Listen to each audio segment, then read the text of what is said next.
Throughout modern history, France has not only been an economic powerhouse, but also a distinct model compared to the rest of the Western world.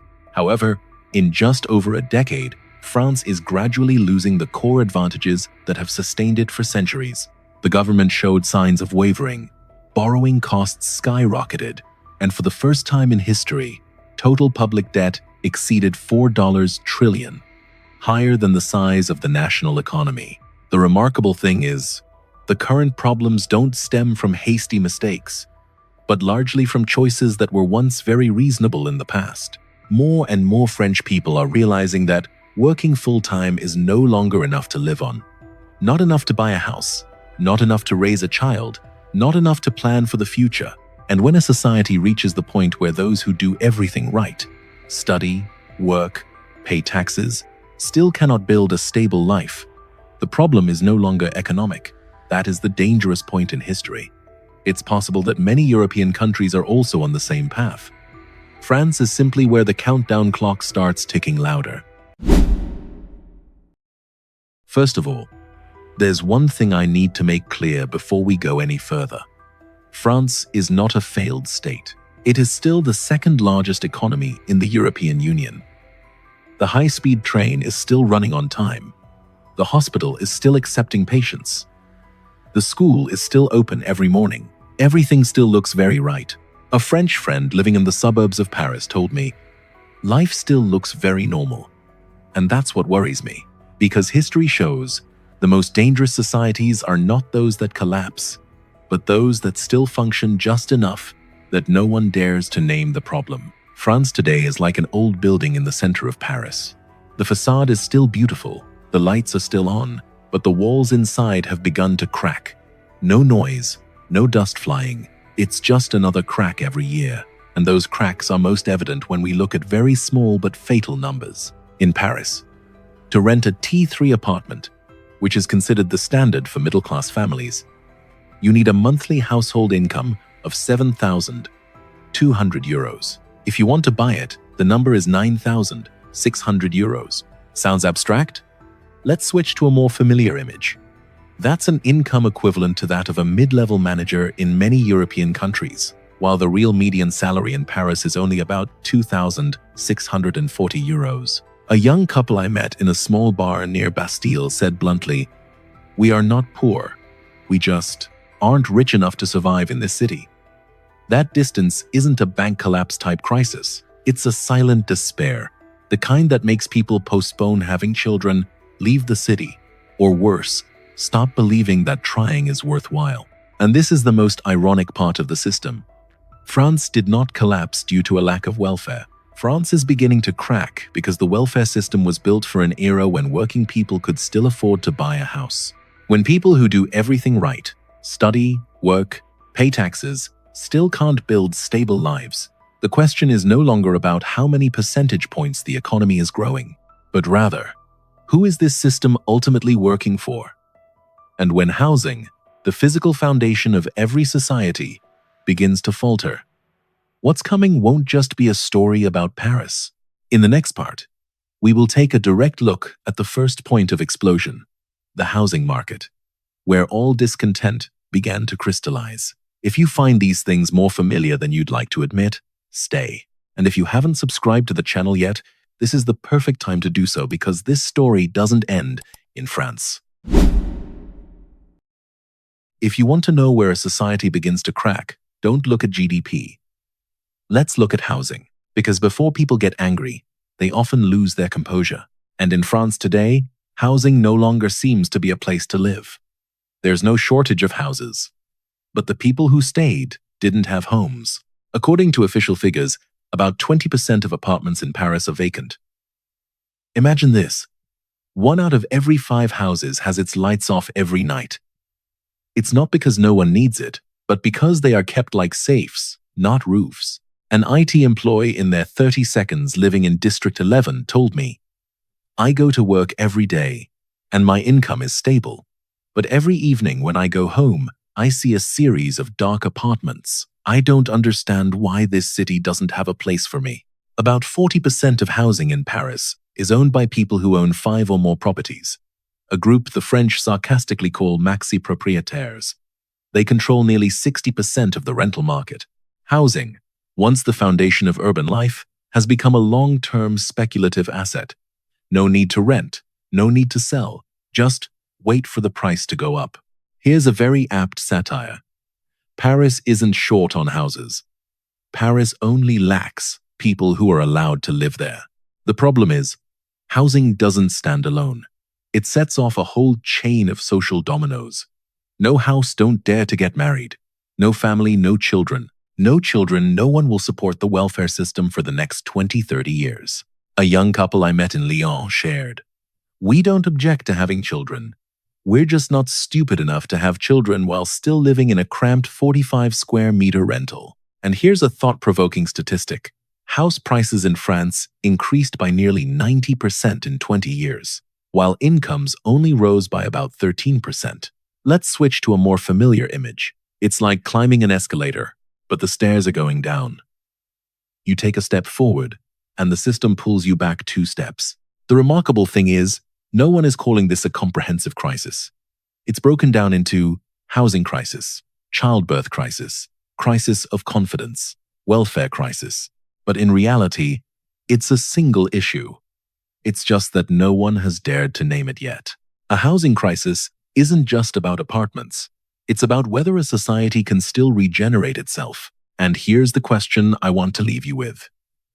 If people who work, pay taxes, and live by the law still can't afford a place to live, then who is that society rewarding?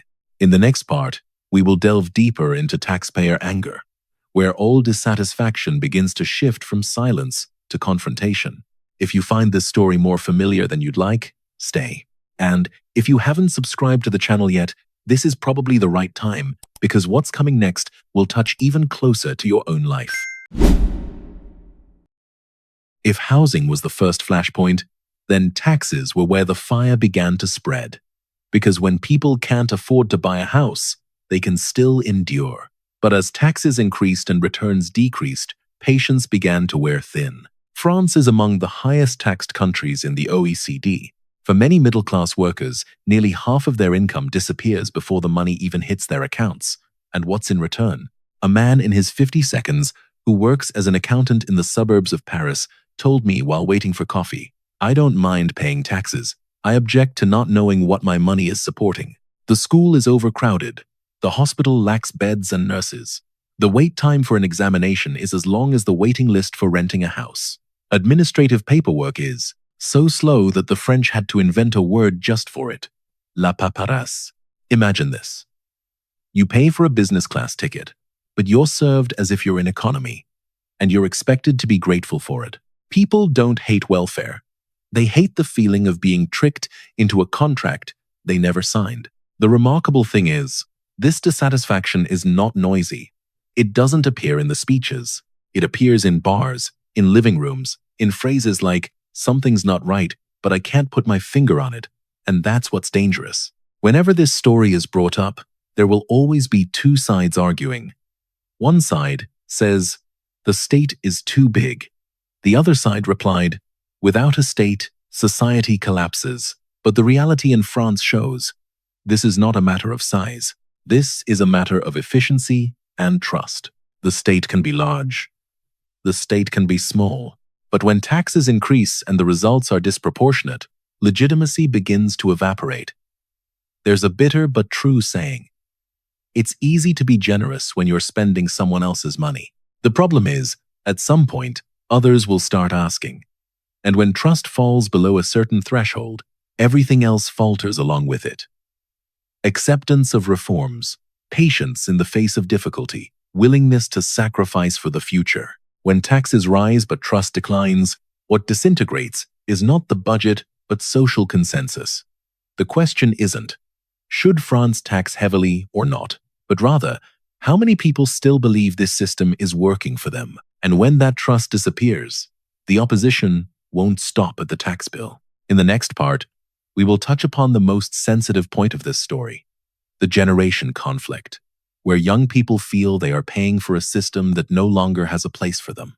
If you've ever wondered, what am I contributing to this society? Stay. And if you haven't subscribed to the channel yet, this is the kind of conversation that doesn't always appear on mainstream television. If you want to understand why France is exploding in the streets, don't look at politics.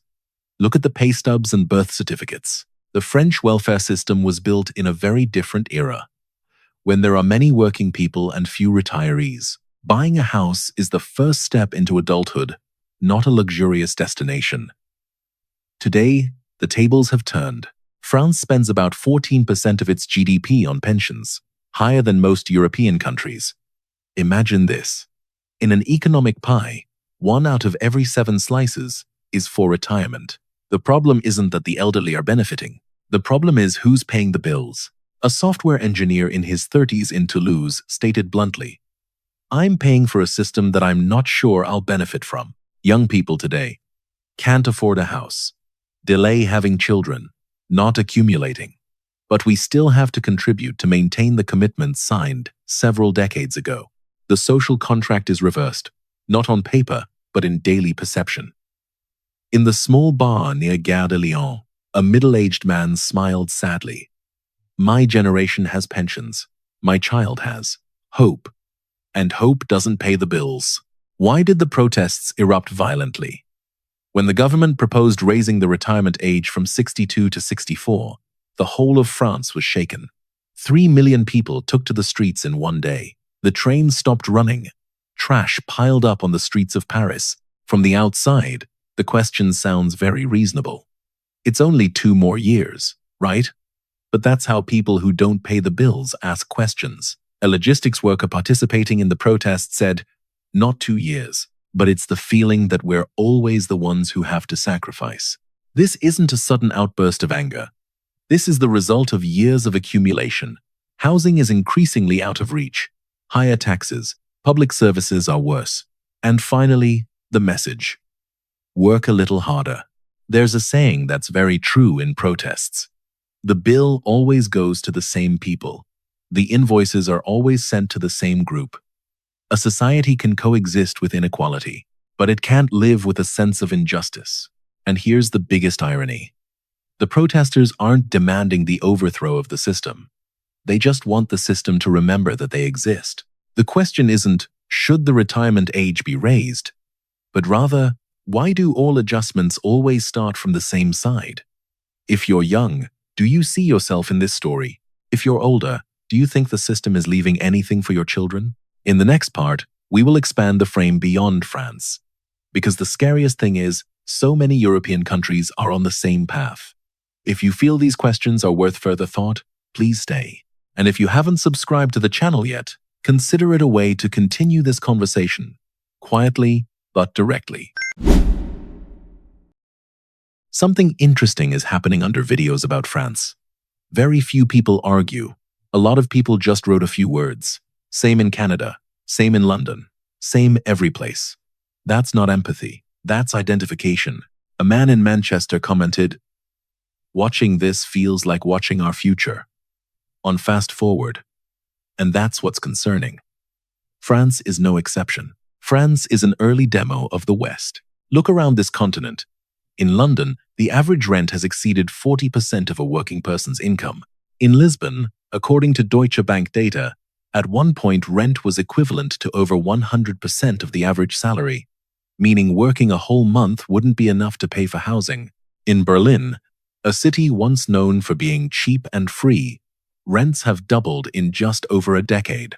The European Union acknowledges house prices across Europe have risen by about 60% in 10 years, while incomes have remained almost stagnant. The entire continent at this moment is like walking on a reverse conveyor belt, and each country is just trying to step slower so as not to be pulled down. An Irishman I met on the overnight train to Paris said half-jokingly, "We're all living in the same crisis, just with different accents." And this is what makes France more concerning. France is not Greece, not Portugal. An economy cannot be rescued in silence. France accounts for approximately 20% of the entire Eurozone. Too big to fail. But it's also too big to save. There's a very old saying in European financial circles. If France sneezes, Europe catches pneumonia. The problem is, France is no longer just sneezing. When a core country has a rapidly aging population, housing is out of reach, young people are losing faith. If taxpayers are skeptical of the system, then it's no longer an internal matter. An alliance does not collapse from the periphery. It collapsed from its very pillars. The question I want to leave you with is, if what's happening in France spreads, what will Europe do differently? So, is everyone just hoping the conveyor belt slows down? In the final part, we will talk about the most terrifying thing in this entire story.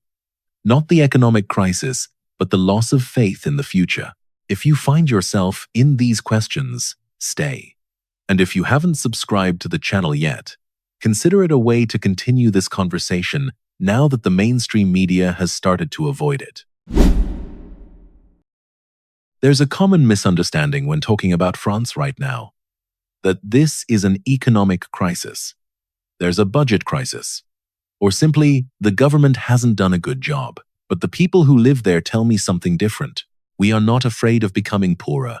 We're afraid there's no one left to tell the truth. The French today no longer believe the government knows what it's doing. I no longer believe the media tells the whole story. No longer believing that reforms will make life easier. And the most dangerous thing, they don't believe in any alternatives either. This is not outrage. This is empty. Imagine a bridge. You don't need it to be perfect. You just need to believe it won't collapse when you step on it. But when people started asking, how many more people can this bridge hold? The problem was no longer technical. A high school teacher in Marseille said very lightly, I teach students about the Republic, but I'm not sure I believe in it as much as I used to. The gap in trust doesn't make a lot of noise. It didn't knock on the door. It doesn't burn cars.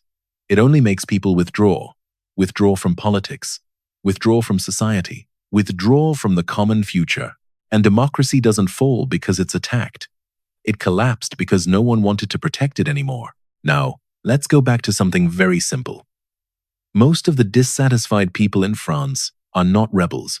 They are working people, taxpayer, law-abiding person, the person who does everything society expects. And then they wondered, very slowly, very tiredly, if this system doesn't work for people who do everything right, so who is it being built for in the end? That question doesn't need an immediate answer. Just as long as it's asked enough times. There's a bitter but accurate saying, the system still works. It just doesn't work for you anymore. And that's when history often takes a different turn. In the final part, we will not predict the future. We only look at one thing. When normal life becomes impossible, change, whether good or bad, always finds a way.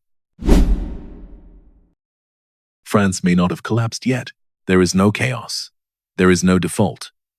There's no clear ending. But history always shows one thing.